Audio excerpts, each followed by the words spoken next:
Welcome to Rewired, an eating disorder recovery podcast. Hi, I'm Meg. And I'm Sophia. Each episode, we'll share experiences from our own eating disorder recoveries and our lives beyond. We will also be joined by some amazing guests and experts in the field who will share their experience, knowledge, and advice to give hope that recovery is possible. Just to point out, Sophia and I are not medical professionals, and we'll also be learning from our guests as we go.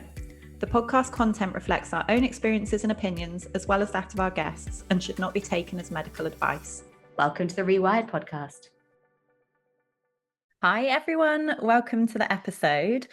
We have a slight change of plan for our topic today because we had booked Mia Finley to come on and I messed up the time zones, basically. So I sent the wrong meeting link out for the wrong time. Poor Mia, then I managed to get a clash in her calendar.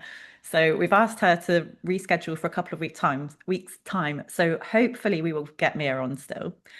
And in sub of that, we have thought of a topic just off the top of our heads right now to share some of the stuff we do in coaching. So both of us work as eating disorder recovery coaches. We were trained with the Carolyn Costin Institute. And so we see clients one-to-one to work on recovery. And in that, we look at a lot of really practical tools and strategies to help people make change. So coaching is a kind of complementary part of treatment to the rest of a treatment team. So it works alongside a multidisciplinary team. And I mean, Saf, I don't know if you would explain it like this, but the way I see it is it's a really actions focused, in the moment, making change part of treatment. So it's kind of like you've got your goals, this is what you're working on, and then coaching is about how do you actually do that. So you know that experience of you can feel really motivated or really know that you want to make changes, but then when you step into the kitchen or you go to make that change, it all completely flies out the window and then you feel like paralyzed on the spot, or you just feel compelled by your old behaviors. So with coaching, we kind of talk that through with clients and speak through like what tools could you use in that moment to make recovery aligned choices. Would you kind of explain it like that, Saf? That was explained beautifully. Yeah, absolutely perfectly. And obviously, like a lot of coaches usually have lived experience, like Meg and myself. So we're usually drawing those tools from our own experience as well as things we've read in our own training. So we really do get it, like kind of bring that empathy piece of like really understanding where you are and how hard it is. And then, yeah, how we moved through that to like get to recovery at the end. Yeah, perfect. Yeah. So we thought we could just share some of the tools we've kind of used recently or that come up a lot with our clients. And I don't know about you, Saf, but some of the tools I use, we almost create within the session. Like my clients actually generate them themselves. Like we'll be talking through an approach and then they adapt it and tweak it and find a way that it makes sense for them. And that then becomes their version of the tool kind of thing. So it's very personalized. It's very like what's going to work for you in that moment. And then you go away and practice it. And then next week we'll tweak it a little bit until you've got like your own toolbox of what are my strategies and tools to make change effectively. Gosh, you're so right. How often does that happen where somebody will come up with their own tool themselves? I'm like, wow, that's amazing. Like your intuition came up with what you needed. And also I've seen this in like I've got a beautiful client who does this and her mum has even come up with tools or ways to organize things. And I'm like, wow, you could be a coach because it's really incredible to see that come from people's own intuition and what they know of their loved ones as well who are going through it. That's amazing. Yeah.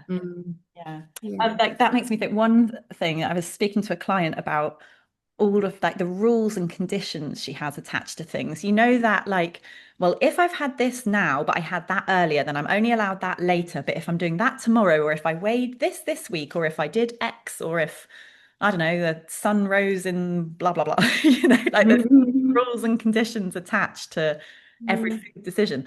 So we are talking about it, and there was just I was like almost overwhelmed listening to all of these rules and conditions.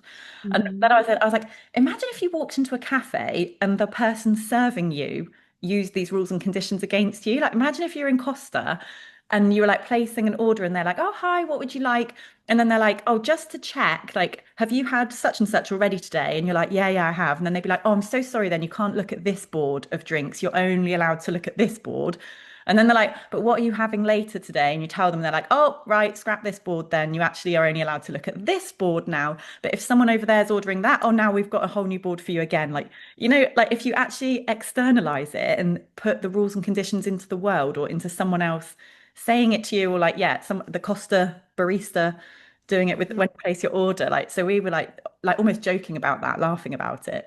And then she went away and she was like, I've now been saying that to myself. Like when I come, my head is having these like rules and conditions. I'd like externalize it to the Costa guy, placing them on my order. And she's like, it's like funny, but then I think it does help her to get some perspective on like, whoa, look at everything attached. Like this is not just unconditional eating kind of thing. I love that so much. And the power of humor, actually, when you're in a place for it, can be so powerful to be like, what is this?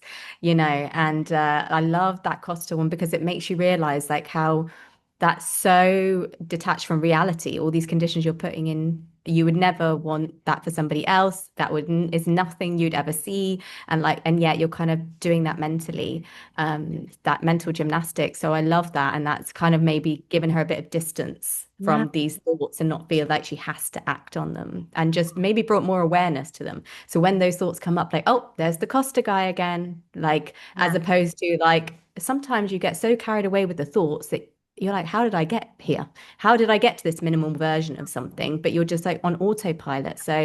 So much of it is about bringing awareness. So it's almost like that is a little symbol for her. Like, oh, that's the eating disorder guy. That's the Costa. And we know that eating disorder is you, but like it's just a symbol. Yeah, but in your own head, when it's just you sat thinking and thinking and thinking, I feel like you get very Mm, sucked in and it all feels very believable and like it feels like a fact. Your thoughts feel like a fact. But when you put mm, it out into the outside world and think like, would I say this to somebody else? Or what if a person in a cafe was saying it to customers? Then you can mm. sort of see like, whoa, this has gotten really like intense and conditioned. And yeah, that wouldn't you wouldn't apply it to other people. Absolutely. Absolutely. I love that one. I remember when you said that the first time to me, I thought, wow, that's so powerful because you can just imagine it all as well, like it all shifting and the boards moving and that Yeah. sort of thing. So I think that's going to be such a helpful one. Yeah, I think did it happen during the course? I think it did. yeah, It it happened during did. the, And then we yeah. Yeah, and as a result, we created a new part of the course all about kind of like these analogies and metaphors because actually we realized they were a very powerful part of our recovery, weren't they? definitely, yeah, especially if you're a visual kind of person, if it helps to visualize Mm, things, I think that sort of like a visual metaphor can be so helpful. And definitely. also applying what you're doing to, how do I say this? Applying how you think about food to something less emotive, I think can be really helpful as well. Because when it's about food in your body, it feels so overwhelmingly true. But if you apply it to something else like sleep or cleaning your teeth or going to the toilet, then you have a totally different view. So, I mean, I'll match it to an example. Like, say that feeling of, I'm going to eat and never ever stop, or I'm going to gain weight and never ever stop. Like, I have both of those thoughts in my recovery, and I hear them a lot from clients. But if you swap it to something like when you're tired, say you haven't slept very well, your body desperately just wants more sleep that night. You want a lie-in. Maybe you'd have a lie-in the next morning as well. But you do catch up on sleep, and then this time next week or this time next month, you're not still going to be thinking, "Oh, I desperately need extra hours sleep tonight." Or same if you hold your breath, your Mm, body wants to take a big gasping breath to regulate mm, itself, but it won't still be doing that this time next week. Like the mm. body does regulate, Absolutely.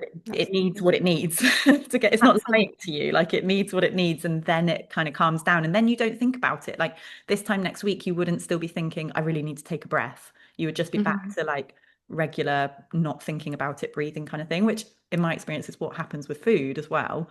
Mhm. But yeah, like swapping it from something that feels so true and overwhelming to something less emotive, I think is really helpful.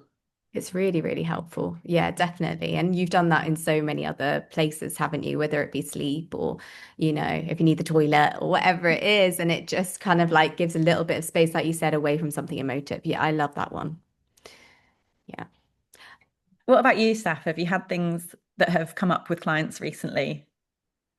Yeah, definitely. Something that was on our training actually, but I've seen come through with clients more so more recently is this idea of transitional objects. I've got like one client who a family member had kind of picked these really beautiful stones from the beach for her. And then she had a lovely session with her mum where they decorated the stones with like words and phrases and motivational pieces that would be really powerful to her recovery, whether that's like opposite actions or values that are really important to her. And then she's going to kind of have those in a particular part of her room, whether that's be in like she's kind of created like a shelter area. So I think that's quite a nice thing to do when you're in recovery, kind of just like that shelter spiritual area for yourself, either there or like on her table, and just kind of select one each day that is maybe her focus one that she can hold on to. Um, so I think that can be really powerful. I actually, my own sister, when I was in recovery, bought me one. Oh, And it had, yeah, just like we were just passing a shop in Souk Madinah actually. And then she just saw it on like a stool and it had like, it was a stone, it just said courage. And she just picked it up and she gave it to me and it meant the world to me. So I actually, and I kept it. I've always kept it. So, yeah, so I think that that can be a really powerful one, whether you make it yourself or somebody gifts it to you. I think it's lovely if you're a family member who's got a child or a partner or a friend with an eating disorder, it can be a nice gift. And then also I have clients who like use photos as well. So either they look back at photos of themselves when they were well and they were happy and they were present, maybe they were on holiday or doing something they were really proud of, or if that could be triggering, maybe like as a child, like when you were just really present and you weren't caught up in food. It can just kind of take you back to a place where you remember who you were, like without the eating disorder. So it's less about like the physical body. It's about like, okay, when you look at that photo, how did you feel? Like, what emotion does that evoke in you?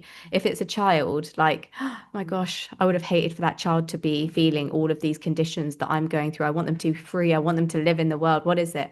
Or if it's you before you had your eating disorder, but as an adult, was it, how were you known? Were you known to be really funny? Were you really known to be like thoughtful, flexible? How did you feel when you were on holiday at that time? Like, can you remember worrying about food? Like, so I think it's always like a link back mhm. to who you were without the eating disorder. All of these transitional objects link us back to our values and who we are without it. And they're just like that physical, tangible reminder. Mm. Yeah, so the photos one, I love the child one as well because like the innocence of a child, and you'd never say to little you, oh, you're only allowed to this, or if you've done this, you have to this. Like you wouldn't put conditions attached to food. You would, Mm, it's a child. no, So because exactly. I know what you're saying, like with the adult one, sometimes it's messy or complicated if you don't feel like you've got nice memories attached to it, or you can't relate to a time where you felt like you, or if like the like you're saying, sometimes the photo of your body is triggering or that sort of thing. Yeah, It's not yeah, like exactly like you're saying, it's like seeing the life in the picture, isn't it? And like the absolutely. emotion and yeah, connecting to that. But yeah, that one of a child, I don't see it's just No, no. again, the innocence of a How child. how can you? Yeah, exactly, exactly. But yeah, I have got a client who looks back and remembers herself as being known like for being funny and the light of the room and that sort of thing. And yeah, so maybe it's not a photo, but it's just like almost thinking back to that time and who you actually were and who you want to go back to being, because the eating disorder never lets you be who you truly are fully. So yeah, but the child one is a beautiful one. And yeah, you even see that as if you're even if you're a mum and you're struggling with an eating disorder, even seeing your own children and just thinking like, I'd never want anything like that for them and I want the world for them. So trying to like bring that back to yourself, like that compassion you have for others or your own self when you're younger, bring that back to yourself. Mm. And with Yeah. the transitional object, is it something to kind of keep on you all the time? Like, is it something that represents something? Like, how do you describe the transitional object to people? Yeah, so I mean, it can be that it's on you all the time, whether it be in your pocket. I didn't used to keep that stone with me all the time. I'd keep it in a place so that was special to me. So like on my bedside table, and it would be something like I'd hold when I was struggling, and or even like it was just nice that my own sister had bought me something that said courage. I was Mm. like, somebody thinks I'm brave. I Oh, think I'm because I felt like the least brave person in the world. I just felt like fragile. I just felt like anything could set me off. I could like be thrown over the edge of on anything. I didn't think I was brave at all. So I was like, it was just a reminder that, yeah, somebody else sees me as potentially brave, whether that's what she meant or not. And that was a reminder for me. But I think it depends depends on where is a place that maybe you're triggered. Maybe if it's something like a photo on the fridge or whatever is a place for you that would be most useful. There's no rules with it. So it can be something it could be even a bracelet that you're wearing all the time. Maybe it's like got beads, maybe, like if you had like a niece or nephew or a kid and they made you like a little bracelet with something that would remind you of them even that could work. So it's what works for you. And I think, yeah, there's no set rules, but it's all a bit of like a trial and error. Mm. Like Mm, having it's something that like evokes something or makes you feel connected to your exactly. purpose or meaning or your motivation or a person that you love, that kind of thing. Yeah, exactly. It's about connecting to your those emotions. Mm. It's so much deeper than just the object. It's a reminder, like another symbol, like how the Costa Man is a symbol. This is another symbol of like why you're doing this. Yeah, and it kind of pulls you out of your own head a little bit, like that thing of like you get sucked into your own eating disorder vortex almost. Like it's just so overwhelming in like your moment and in your brain. Mhm. I guess it's like something outside of that and a bit more of a bigger picture, and there's more in life kind of thing. Exactly. It's one more thing to like bring awareness to what is going on and what you're doing and just to interrupt it. Like you said, get out of that kind of like automation of just doing the behaviors and doing the thing to like, oh, it kind of jolts you as a reminder of like, okay, this is why, like a little reminder of why I chose recovery at one point when things were maybe less intense than they are right in this moment. You've Mm. reminded me of one of my clients has a bracelet with like three of her big motivations written on it, like just as initials. But I used it as well in my recovery. I used to say Bren Baby's Bones, which was like Bren is my husband, babies was a goal to be able to have a family together, and then bones to like work on my bone health, basically, and my overall physical health. And it was a really helpful, like just snappy thing to use in the moment rather than trying to be like, why am I doing this again with like big paragraphs of, but to just have one thing that could cut through. And also that I could just say on repeat, like, no, no, Brent, no brain, Brent, baby's bones. You There's know, too many bees there. That was too many bees in that sentence. Yeah, absolutely. Yeah. she's got it on a bracelet and she's got like three initials that Love represent that. something for her. And I feel like having something like that, like a really snappy sound bite, is helpful because Yeah. also in the moment, sometimes all of your thoughts just go out the window. You can't even think, why am I doing it? Like all I can think is, I don't want to do it. Like in this moment, every fiber of my being is like, don't do this recovery thing. Like, do not do it. But having something snappy that you can just always pull to hand that you're like, no, that is why. And then also, even if, like, this is another thing I found even with my triple B thing, which was so what I wanted in life, still in the moment, sometimes I couldn't connect to it. I was like so overwhelmed by how I felt in the moment and the fear and that kind of thing that I don't know, like what I ultimately wanted just felt so distant, or I don't know what it was. But I think trying to say then, like, it's not that you have to want this stuff now in the moment because your brain is still wired around your eating disorder in the moment. Like, of course, that's going to flood in and be completely overpowering. But you can know that you ultimately want it, like you want it for the future you, and then you're aligning your behaviors to future you. So you're not being dictated by, like, how do I feel in this moment? Because that's dictated by your brain wiring in that moment. And so if you keep acting on that, you're going to keep with the same brain wiring, but you're acting in line with like where do I want to get to, or who do I want to be in the future, what life do I want to live in the future, or even I just don't want this version of life anymore. So you act in Mm. line with that to get yourself there in the future kind of thing. I love how you've explained that because that's exactly it, isn't it? Like you can in the therapy session or when things are feeling a bit calmer, you're like, right, yeah, no, this is what I want. I want to recover for these reasons. But then it's the moment where everything, the stress is just so overwhelming. Like you Moment. just said so perfectly, is all the thoughts are around your brain wiring. So it's something that you can connect to when you're outside of that high stress situation, made you realize like I want to recover for these things, but reminding yourself like don't have this expectation to ever be connected to it all the time. You're not. Almost like make those realize like in the therapy session or when things are calm, like there's going to be a really intense moment that all of these things are going to go out the window. And I have to remind myself like at some point when I was feeling calmer and more centered and more like connected to what I really want, I decided like recovery was the thing for me. Mm. But the more I keep acting in alignment with that, the more that brain rewiring will change, and the more those in the moment things will become less intense until they're not a thing anymore.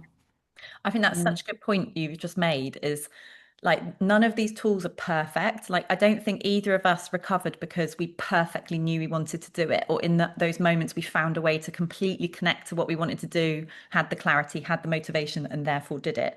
I think we Mm. found a way to do it despite not being able to do Mm. that, or despite feeling terrible, like feel shit and do it anyway. I think we Mm. somehow managed to find tools or strategies or support or whatever to help us just push through in those moments, even though we didn't want to do it.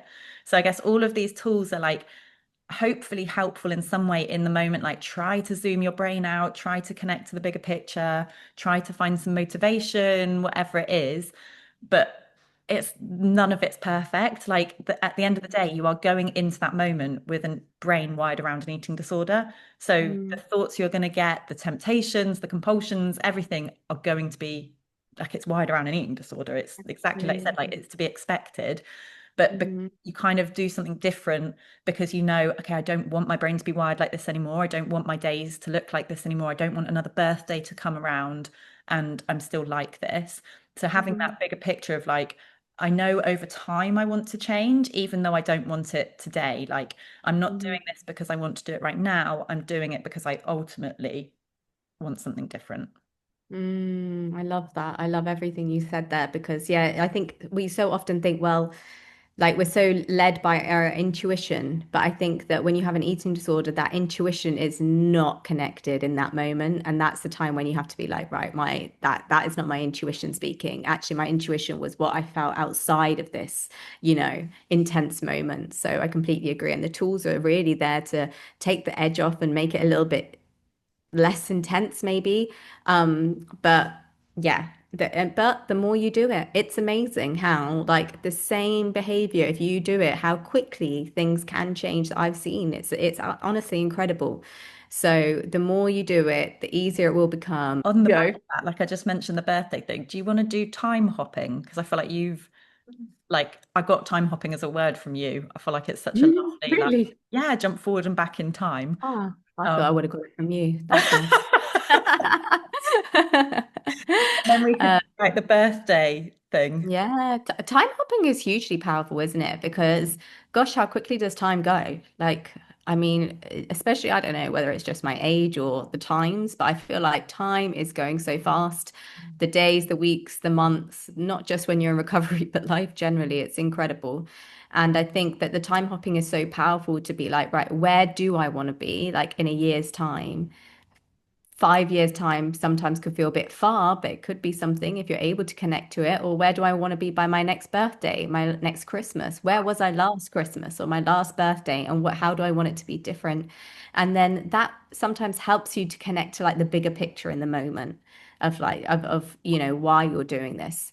Um, and I know that you've said as well, like you had maybe you want to say, Meg, about your fantastic client who came up with this gorgeous idea of how to kind of really do that in a very tangible way. Yeah, yeah, totally. And yeah, I love this as a tool. It's such a like how to connect to the bigger picture, isn't it? Rather than what I Mm, want to do in the moment. But yes, yeah. I have a client who, again, client spin-off of a discussion, like came up with this incredible idea of birthday cards, and she printed out a birthday card of her last birthday and a birthday card of her next birthday to connect to that feeling of like I don't want another birthday to come around and to still be in the same place. So she said she really had that with the most recent birthday that passed. So she looks at last year's birthday card and is like, what do I wish I'd have done then? And also, what am I grateful that I did then? Like, what's changed that I'm pleased about? What hasn't changed that I wish had changed? To then think, okay, my next birthday is future me. Like Mm, today, I am future me for my last birthday, kind of thing. So I have that like reflection on my last birthday. But for future me at my next birthday, what's she going to think about me today? Like, what's she going to be grateful that I've done today?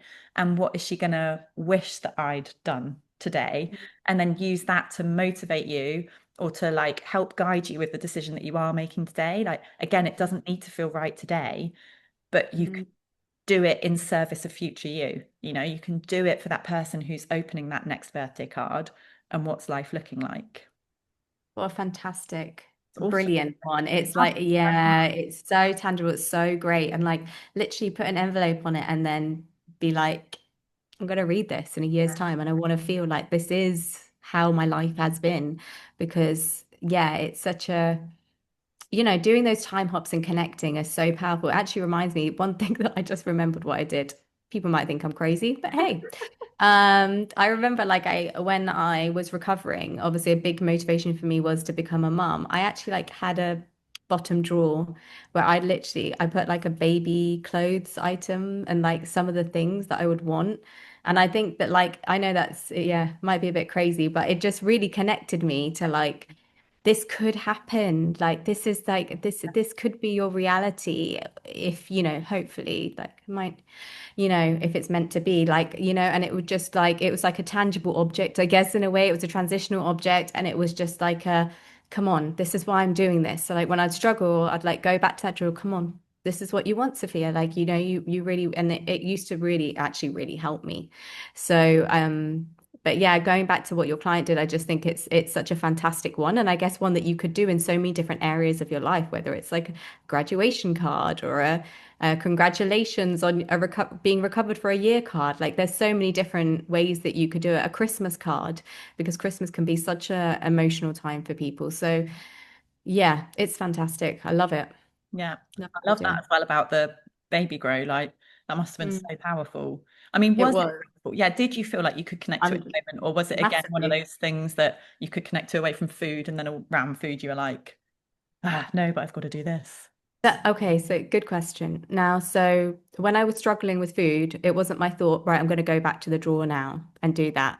It was more like it was more part of my daily practice. Like, so it was something that I would look at on a daily basis almost. Like it was in my bottom drawer. So it was there. Like when I'm getting my clothes out, that's the drawer. So it was like I was constantly seeing it on a daily basis. I don't think I could have been like, oh my God, I'm struggling to eat this. Let me go to the drawer because I think that would have been too much of a collision. Like it'd be too painful almost to be like, I'm doing this negative thing to myself and holding myself back from that. But the fact that I was kind of like connecting to that constantly, and that's the important thing, isn't it? These transitional objects or photos or cards are not just for when you're in the moment. It's about maybe building them into your practice, like a daily practice of like, right, I'm gonna look in that drawer and I'm gonna like touch those baby grows, or I'm going to look at that stone. Like, don't just do it in the intense moment, do it ahead of the time. Or I'm going to do some journaling about like looking at a photo of myself as a child and wishing something different. Because then when you do that, I think it protects you a bit more in the moment Yeah, it's so true. Like creating, like building on your motivation all day kind of thing, all the time. all Like the time. because also I think like the eating disorder is playing all the time. Like Yeah. sometimes I think these things are like almost like a homework exercise, like, oh, cool, I've got a transitional object, I'll put it in that drawer, done. Hmm. You know, there's my homework done. But then meanwhile, the eating disorder's on a loop. Like that eating disorder voice isn't one homework exercise that never plays again. It's like all day, every day. So I kind of feel like to match it at its own game, you'd almost need to be walking around with it in your hand all the time. Like, or you need to be repeating your sound bite of like Bren Baby's Bones all the time. Like sometimes it feels a bit excessive, the amount of like how much you have to use the tools in recovery. But I kind of feel like the volume is up so loud on the eating disorder side, you need to turn the volume up on the other side as well. Like it's only fair, like match it at its own game. It's not like, oh, already today I've thought through my why, something like that. Like, no, keep it on repeat, like literally keep it on a loop, just like the eating disorder is. Absolutely, absolutely. Yeah, they're constant and it can be the same. It can be the same incentives. It can be the same reasons. And like, because the eating disorder basically says the Yeah. same things. And It it is, doesn't say yeah, it just, it is there's the not much diversity in it. same. Yeah, Yeah, it's not yeah. that you're getting points for innovation here. Like, if you've got a reason why, just use it repetitively. You don't need to come up with new Mm. reasons why every time. And it can be really like, ugh, what's the word? Like, um, seemingly little things, or like what someone else might think was a little thing. Like, I call them like little but really big goals, the things that other people might not even know about. Like, I just want to wake up in the morning and my first thought not be food. I just want to be able to join in with people and not have to think about like managing my food around it or They're whatever. huge. Like, yeah, Huge. They're actually such huge things. You're right. Like they, they don't like, okay, to other people, they wouldn't even maybe even understand that. But God, we've been there. We yeah, know they're humongous. they're A life humongous changing. Yeah, like life completely changing. liberating, even though other people might not even understand what they are. No, no, completely change your quality of life in, that's completely invisible maybe to the whole world, which makes it even harder. So, so yeah, it's these are big things and big ways to change your life. So yeah, I think yeah, making that into a daily practice so that you're protecting yourself basically. And like you said, you're trying to raise the volume or shine the spotlight on the part of your life that you want to build up. Yeah, yeah. And also it's made me think as well, like, I guess that, yeah, those things are for like motivation, connecting to the why, that kind of thing. But don't rely on that as a tool as well. Like, I mean, we're just talking about it, but there's a Dr. Julie Smith who does a lot on TikTok. I'm keeping these in, by the way. I'm absolutely keeping these in the podcast. Weekend as well, like really just wrong words. Tic Tac. TikTok and Instagram. It's not getting edited out. Sorry, Meg. No, it's not. I love it. A little bit of humor to break up the podcast. TikTok and Instagram, and she's been on podcasts as well. Mm, Just search her name in podcasts, but this is where I heard her talk about this, was that motivation is not a reliable tool for change, which I mm, think would be a mistake people make. Like, yep, I'm really motivated. Here we go. I'm going to do it. But then you get into the kitchen and the motivation's gone, and you're like, oh, well, now I can't do it because now I don't want to mm, do it. Or one day you feel motivated, but then you feel overwhelmed from that. And then the next day you feel unmotivated and you want to undo what you did when you were motivated, like the toe dipping yo-yo kind of thing.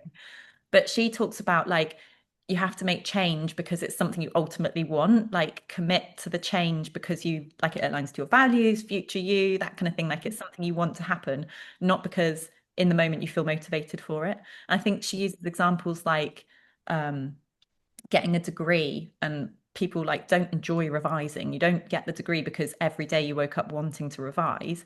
You kind of revise despite not wanting to because you want to get the degree. Like you're focused on the goal, not on how you feel in the moment. And another, I think we saw it on Instagram during the course, but a saying, a mantra around that I loved was like, stick to the plan, not to your mood.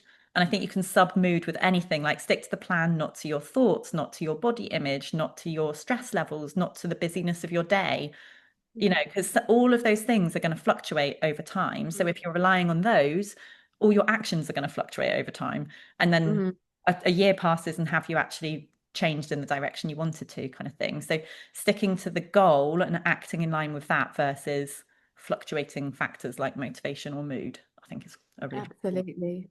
Yeah, absolutely. And I remember that kind of visual you did in the course, this idea of like that it's going up and down, but the constant is your plan. Obviously, like it's not going to be perfectly linear all the time. No recovery is, but like knowing that like you don't follow those fluctuations. It's not going up and down with the fluctuations, we're kind of trying to get it as much as possible towards the recovery side. So yeah, no, I think that's such a key thing because I think so many people who have eating disorders, we have these perfectionistic tendencies. And you can sometimes like apply that to recovery of like, well, I'm not doing it perfectly. I'm not doing it right. I'm not meeting the standards. Like, oh, you know, you know me, I like to talk about having an eating disorder or recovery generally as like a teacher in a way of us learning something new about ourselves. And I think that one of the things to learn in recovery is like there is no perfect. Nobody recovered in a perfect way. In fact, if you say you recovered in a perfect way, you probably haven't learnt the lesson of recovery because it's messy, it's up and down,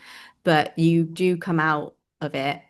I feel like I've accepted more about the fact that I'm not Yeah. a perfectionist and I'm not perfect with that. Like I'm not perfect with the fact that I'm not a perfectionist, but I do accept it a lot more, like that things don't need to be perfect. So Yeah. true. Yeah, because if you're looking for a perfect recovery, then almost by definition that's disordered because you've looked for a way for it to feel okay. Like I recovered in a way that's acceptable. I gained the amount of weight that felt acceptable in the right amount per week and in the right la la la la, like linear this and that and all the other. So it's almost like you're still looking for a way to for it to feel okay and for it to feel comfortable, but almost like by definition, it doesn't. Like you said, it's messy, it's not straightforward, and it's breaking conditions and breaking rules, and that does feel comfortable. Like I feel like that looking for the perfect line is still looking for like recovery within eating disorder conditions, like recovery that the eating disorder is happy with because it was perfect. Exactly. Yeah. Like that's the thing. Like then it's not really recovery. So I think and then you learn like, right, no, I can't be perfect in life. Um so yeah. Okay, Meg, give us another one. Give us another tool.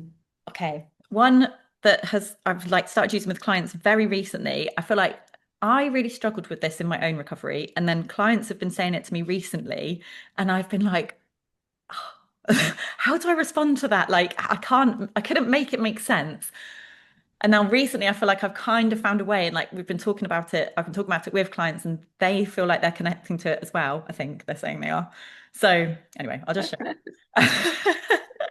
So I'm sure people they have are. been saying to me that they can't connect to the thing they're doing in the moment and where they want to be. So it all makes sense, this like, yep, this is the life I want, da da da. But then say they're in the moment challenging a snack, they can't connect this piece of whatever and this drink of whatever to being in this place in a year's time. That might be a bit elusive. Hard to connect. No. I'm following you. I've got Okay. you. So Hmm like what has this slice of cake got to do with I don't know, me being on holiday next year and joining in with something, you know, or hmm like, what's this slice of cake got to do with the fact I want to be connected in relationships? Like, it's hard to draw an exact line from the thing they're doing in the moment to the exact example of something they want in the future. Like, it doesn't, and I found this a lot as well. I don't know if you did too, but I would like, come to sit and eat something and I couldn't make sense of like, but why is this thing important? Like, surely I don't need this. Like, Mm. did you feel that too? Does that make It does make a lot of sense. Yeah, sure. Like I felt like, well, if I don't like the food, then why do I have to do it? Or why do I have to, I don't know, change? I feel like when I needed to gain weight, it was easier, but I guess it was then harder when I felt like, is that such a need? Like, and then I felt like, do I have to eat the food? How does that connect me? Yeah. Like, why, like, okay, I'm having a cake by myself. Like, how does that connect to my relationships value yeah. kind of thing? Hmm Yeah, some things are connectable as well, in that, like, if I want to be able to go to a cafe and get a cake and a coffee, then you can see that, like, if I'm doing that, it clearly connects to being able to do that. But hmm sometimes, like, I don't know, a random lunch that you have on a Tuesday or like your afternoon snack on a Thursday one week, like, how does mm that connect to the bigger picture? Like, what's the rent of it? hmm So, anyway, so I've started talking to clients recently about like not actually needing to connect it one to one in that way, but having more of a bigger picture view of like bucketing. So more that like things clearly sit in the eating disorder bucket, and then things clearly sit in the like recovery or future life bucket kind of thing. So if you're in the moment getting eating disorder thoughts of like, oh, you could just choose this option, or why don't you swap this for that, or whatever it is, those things, they might feel minor in the moment, but they sit in the eating disorder bucket. So it's mm still going to be enforcing your eating disorder brain wiring and keeping you in those kind of eating disorder loops. So it doesn't need to make sense in that like this exact thought is damaging because of this, or this exact behavior would be good for my recovery, whatever. But you can actually just like bucket it and then be like, because it sits in that bucket, that's why I'm not going to do it. Like it doesn't hmm need to make sense exactly, but the fact it's an eating disorder thought and it's in your eating disorder bucket is enough of a reason to not do it. And then like hmm same thing on the other side, like following your meal plan, restoring your weight, whatever your recovery involves, facing challenges, not compensating around them, that kind of thing, that sits in the recovery bucket. So you don't need to make sense of each thing, because I don't think you recover because you've got total clarity on what you're doing, or you've solved it in your brain first and therefore you feel okay to do it. It's just doing it anyway. So I think like if you could just bucket things and then act in line with the right bucket, like, am I acting in line with the eating disorder bucket? Okay, that's going to keep maintaining my eating disorder wiring. I'll get this thought again next time. Or am I acting in line with like the future life bucket, the recovery bucket, that kind of thing? And yes, it doesn't make sense to me exactly, but that bucket is taking me in the direction I want to go in life. Yeah, no, I love that. It makes it so much clearer when everything feels like really messy, right? There's these two buckets, and that's where you're going to kind of put your things in. It kind of reminds me of one of the videos you made once around recovery tokens. It's like you're putting your Yeah, token in which bucket are you putting the token into? Like which token is it that you're getting, and which bucket are you building up? So yeah, I yeah. think that's super powerful. Totally. Hmm. Like that's like the analogy of the sledge tracks as well, of like your eating disorder wiring in your brain is like a sledge track in the snow. Like our psychologist shared this with me and I loved it when she said it. And it's like if you keep following the eating disorder behavior, then you're just reinforcing that eating disorder path. And it's so well worn that your brain's just automatically going to go down it every time. But then Hmm. choosing recovery is like looking at snow on a hill and trying to forge a new path down it, but you've got no idea where you're going. There's no tracks already to follow. Like it's a very messy, difficult, like not natural process kind of thing. But the more you go down that track, like it will become a new track, it will become worn, it will be your new brain wiring, but you have to actively, like actions, you have to actively go down it to create that new sledge track. And then I guess if you're like toe dipping back to a eating disorder behavior, then you're like just reinforcing that old sledge track when really you need to be like choosing recovery behaviors and stopping the eating disorder behaviors. Like let that old sledge track snow over and use new actions to build the new pathway kind of thing. Like it's almost the two things. Like Yeah, that the two parts is often not spoken about actually. I've heard that like the sledge track part of creating the new path so much, but the point being that you're trying to let the snow go over the old part is actually so key, isn't it? yeah, it's like You- extinguishing old behaviors and thoughts as well as building new ones, sort of thing. As well as building the new ones. Yeah, no, I love that. I love the way that you've just explained that. I think it's such an important part of it to remember not to allow the two tracks to keep going. And you can see how quickly these tracks can be made because you know how like when you had your eating disorder and like a new behavior would come in and you'd be like, how has this become a new thing so quickly?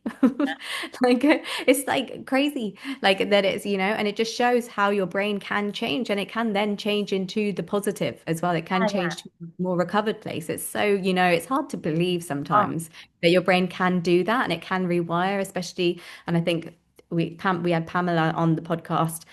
She was talking about like you have those fears, like recovering later in life of like, is it possible? But it absolutely is. Your brain can create those new pathways at any age. It's honestly an it- incredible thing. it's phenomenal, isn't it? Yeah, but only with action. It's not. Only with action. Yeah, it's not gonna think its way to a new pathway. Absolutely, yeah.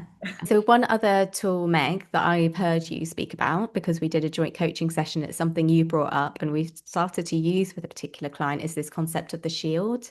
So I'd love for you to explain like how you thought of that and how somebody could use that in a practical way. Yeah, well, honestly, client generated again. We kind of like were discussing it in a session. We were discussing the concept in a session, and then the shield came out as an idea of so, like, when you're in that moment, you've stepped into the kitchen and then you're getting eating disorder thought after eating disorder thought. And you can just be in such a mental battle with them. Like, you get one of them away and then another thought comes, and then you get that thought away and then another thought comes. And it will go like anything. It will be like, it will turn to like using food up or leftovers or like something's going to go off. Like, it's almost like desperate, like just throwing a million thoughts at you.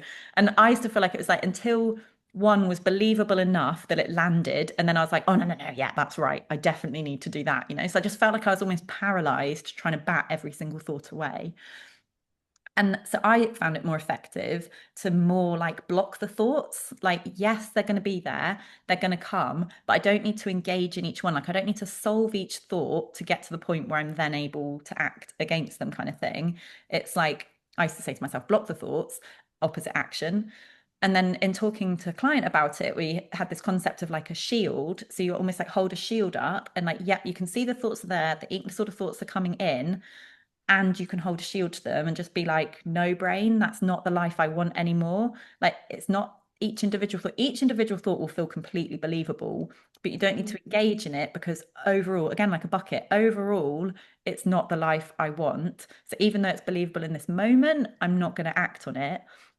And then like turning your attention to life, like shining a spotlight is another thing I like. It's like shine your spotlight onto life rather than onto food, body, eating disorder stuff. And what are you acting in line with then? Like the person that you want to be, the life you want to live, your values, future you, that kind of thing, bigger picture you, you at your next birthday, all of those kind of things.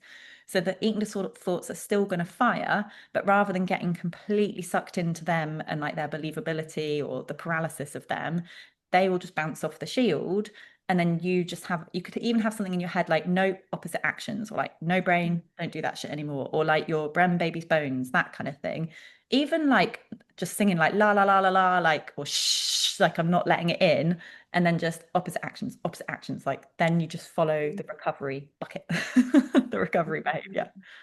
Absolutely. Yeah, I love that one so much because it's all about like building up your life on the other side of that shield, on the other side of recovery. Because I think you can't just tell yourself, like, wouldn't it be so nice if you could just say, stop having an eating disorder? Just stop. You can't tell yourself to stop. Like the way almost like to stop is to build up the whole life you want on the other side of it. And then you will almost like there will be less room for the eating disorder thoughts to come up because more of them have been connected to the bigger picture, how Yeah. you really want your life to be. And then it's like automatically, or, it will kind of move that way, Yeah. you know? So yeah, I love the shield. It's such a visual, right? Put Yeah. up the shield. Yeah. Hmm. Yeah. And this client will now like send me the emoji of a shield. When she's like, Oh, for me, she'll be like, oh, Angel, I had to use the shield a lot this morning. And I'm like, Angel, "Really? that's Like, with, amazing. yeah. Oh, Meg, you must be so proud. And somebody It's said that. Such a lovely moment. it's really nice when this like it clicks, like someone can make something work for them. Like I do think it's very Mm, personalized. Like the way someone will use a tool will be different to how someone else will use a tool. So for people to mm, like practice it and find a way that it works for them and then to use that repetition of it, not like, oh, it's a homework exercise and we thought of it once and it's never been looked at again, but like that daily like a WhatsApp, like, yeah, I'm using it loads this morning. I'm like, good for yeah. you. Like that's amazing. That's exactly it. Like repetition, Mm. train your brain in a different direction, keep acting in a different direction. And I love the idea of a shield because you are literally on the other side of that shield, you're protecting your life, you're protecting your purpose, you're protecting your happiness, you're protecting your values. So it's like it's such a like a strong symbol of like, no, I'm like not going to allow this eating disorder to like get through to me, of who I really am, the life I really want. Like the Yeah. way we put our shield up for our kids and be like, no, that it's a fantastic symbol. So that's gorgeous. And what a lovely thing that she can just send you that emoji and you're like, I have literally know what you're talking about. Yeah, that's fantastic. Love it. I Mm. love, like what you're saying there as well. Like almost picture it like that, like almost like a split down the middle, and like there's the eating disorder coming at you on one side, but don't forget Mm. life exists on the other side, like a future. Because I think the Yeah. eating disorder when it comes at you feels completely embodying, like all there is Mm. that eating disorder thought. But that's not true. Like that completely neglects that you've got relationships, connection, purpose, meaning, a life to live, fun to be had, Mm. spontaneity, you know. Absolutely. Absolutely. So much on the other side that's worth fighting for. Yeah, yeah, like keep your spotlight on that. And even if you can't feel it in the moment, you can still Mm. act in line with it. Like you don't Yeah.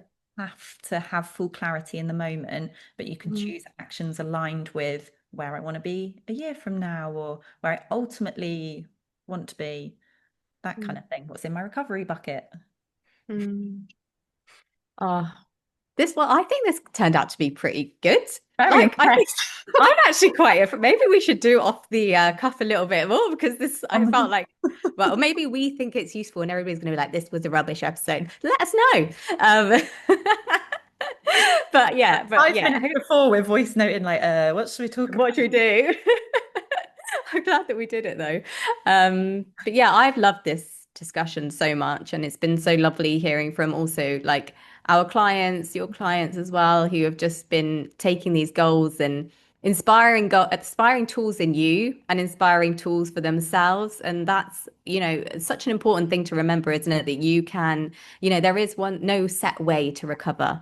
What works for you works for you. Take what's helpful. But we hope that there was something useful in this episode for you and that there are some practical tools that you can take away and maybe use in your recovery, like if it's the birthday card one, or whether it's like having that visual of the shield or the buckets or those time hops, whatever is helpful so that you really kind of are tethering back to your values and what's important to you and the life on the other side. So true, like personalizing it for you and what works for you, like leave the stuff that doesn't work, but try it as well. Like it's not a one time, oh, that sounded cool. Like put it into True. action. The time it matters is like when you're in the kitchen, when you're making that decision, when you're feeling distressed about something that's happened and you still do the next thing and you still do the next thing, like that cumulative. Like it's not a one-time thing. I tried it, it didn't feel very good, so I ran back. It's not going to feel very good. Like do it, and then despite it not feeling very good, you continue, and you can use these tools to help. Like, okay, I need to keep going. This is why I need to keep going, but it's not perfect. Like nothing is going to give you that total clarity. I mean, if someone finds it, tell us. Please do. What is Please the do. tool? That would be amazing. We could have made it a lot easier for ourselves back when. Yeah, we'll make a But I two-minute episode at some point. That'll be this. Yeah, this is all it is. But I think that's such a good point to say that I think that any tool or any skill in life generally takes time to like really get good at. I mean, there's so many things, whether it's even like meditation, things that people prayer, whatever people use, like generally in life, like sometimes you do it and you're like, oh, well, I don't feel any better. I don't feel any calmer. I don't feel any more chill. I don't feel any more connected. But actually, everything that we do it needs work. There is no quick fixes with the real stuff. The Yeah. real stuff, there are no quick fixes. So yeah, just keep practicing, keep trying it and really give it the time. And then one day you'll be like, oh, that really helped actually. I Yeah. think so. Yeah, it's messy and it's hard, and you can do it anyway. Yeah. Like, hopefully the Yeah. tools can like work for you in a way that alleviates it slightly or helps you know why you're doing it at least. But if Mm. not, like blind faith, just Yeah. do it anyway. Keep doing it. Okay, Okay. lovely to see you. Take care. Bye. Bye. Bye. Thank you so much for listening to Rewired. And thank you to Tallulah South, our fabulous podcast editor and producer, whose details can be found in the show notes. You can find me, Meg, on Instagram at Megsy_recovery. And me, Sophia, at Sophia_ED Recovery Coach. We will use this space to share some of the things which have helped us in our own recoveries, but none of it should be taken as medical advice. If you're struggling, please seek help from a professional. We hope you found this helpful. See you on the next episode.